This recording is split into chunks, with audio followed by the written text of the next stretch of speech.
dengan bantuan media Zoom agar teman-teman wartawan dengan masyarakat bisa melihat secara langsung pengungkapan kasus 30 gram yang dilakukan oleh sang narkoba kami. Kejadian pengungkapan tindak pidana narkotika jenis sabu-sabu jaringan internasional kurang lebih 30 gram.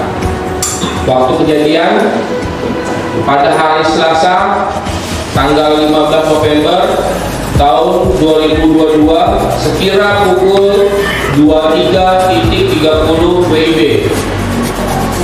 Tempat kejadian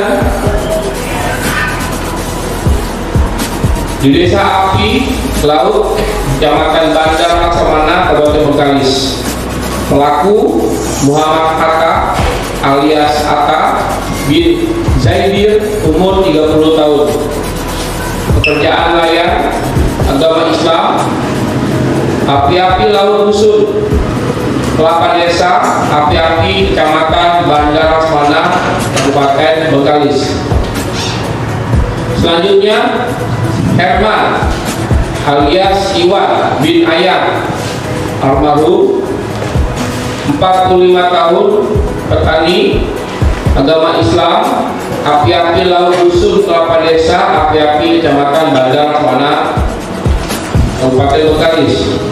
Selanjutnya Herman Tino alias Eman bin Endo, almarhum, 27 tahun, tidak bekerja, agama Islam, Pekanbaru. Barang bukti 30 bungkus diduga narkotik jenis sabu-sabu. Selanjutnya 3 buah tas ransel. Selanjutnya 4 unit handphone. Namun hasil di lapangan, hasil dari pengecekan tester secara manual yang dilakukan oleh anggota kami, masih diduga 4 di antara 30 ini tidak termasuk narkotika. Ulangi, 5 ya, 5 tidak termasuk narkotika. Namun ini baru hasil tester awal. Keputusan semuanya lab yang akan mengatakan asal tidaknya. Baik, selanjutnya kronologis saya serahkan kepada Kasat Narkoba.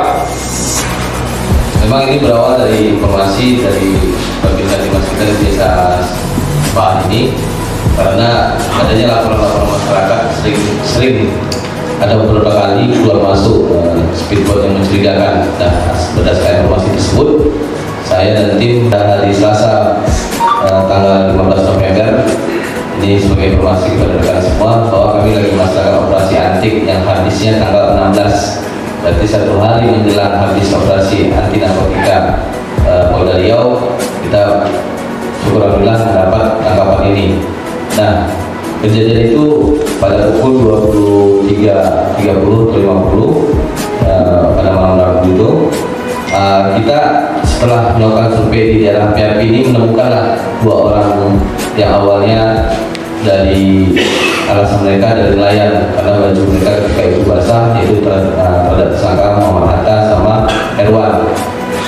Nah, setelah kita interogasi dan geledah lebih mendalam, ternyata dia mengakui ada mengamankan 3 tas. Ini bisa dilihat 3 tas, yang masing-masing tas ini ada 10 bungkus narkotika jenis sabu, diperkirakan 10 kilo per tasnya, jadi 3 tas 30. Dari kedua mereka ini bahwa mereka bekerja atas suruhan saudara Hermantino. Hermantino di mana? Ya, Hermantino ini saya tanyakan di mana posisinya, sedang berada di Pekanbaru.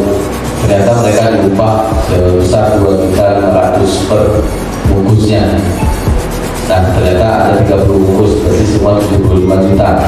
Mungkin mereka bagi 2 antara si Herman, antara si Erwan dengan Atta. Kemudian dari kami kembangkan lagi, dapat saudara Herman Tino di Pekanbaru, juga dia ini merupakan warga Muntai dan pernah juga terlibat kasus narkotika. Nah, sama saudara Hatta tadi warga Muntai tapi sudah berada di api api-api menikah dengan orang sana. Tapi kalau saudara Herwan memang asli orang sana dan juga mantan pidana kasus narkotika. Nah, dari keterangan saudara Hermantino ini, dia juga disuruh langsung oleh bos Malaysia berinisial L, warga negara Malaysia, dengan upah sekitar 150 juta atau 5 juta per bungkusnya. 5 juta per bungkus. Tugas dia adalah hanya mengamankan barang tersebut simpan di desa api-api. Inilah antara Atta dengan Herwan. Nanti ada yang menjemput, tapi saudara Herman tidak tahu siapa yang menjemput karena perintah bosnya di Malaysia itu hanya nyimpan, diperkirakan simpan 1 atau 2 hari nanti ada yang menjemput. Jadi mereka ini tidak menyediakan pos lagi, maksudnya tidak mengantar ke pos-pos yang lain. Dan ini cukup unik, cukup bersih, tapi karena kelihatan kita di lapangan untuk menggali informasi dan dari masyarakat yang sudah mulai mendukung, nanti kita bisa mengungkap jaringan ini. Nah, untuk yang warga negara Malaysia, kami sudah berkoordinasi sama Polda Riau dan mungkin dengan militer internasional agar pelaku yang sudah beberapa kali ini kami warga negara Malaysia bisa kita ciduk. Mohon izin untuk pasal yang diterapkan saya berkata sama Pak Kapolres. Baik, pasal yang kita terapkan adalah pasal 114 ayat 2 dan pasal 112 ayat 2, contoh pasal 132 ayat 1 nomor 35 tahun 2009. Ancaman hukuman pasal 114 ayat 2 diancam dengan pidana mati, pidana penjara seumur hidup atau pidana penjara paling singkat 6 tahun dan paling lama 20 tahun pidana. Denda maksimum sebagaimana dimaksud pada ayat 1 ditambah sepertiga. Selanjutnya pasal 112 ayat 2 diancam dengan pidana penjara seumur hidup atau pidana penjara paling singkat 5 tahun dan paling lama 20 tahun dan pidana denda maksimum sebagaimana dimaksud ayat 1 ditambah sepertiga. Selanjutnya pasal 132 ayat 1 dia ancam dengan pidana penjara seumur hidup atau pidana penjara paling singkat 5 tahun, paling lama 20 tahun dan pidana denda maksimum sebagaimana maksud di ayat 1 ditambah sepertiga.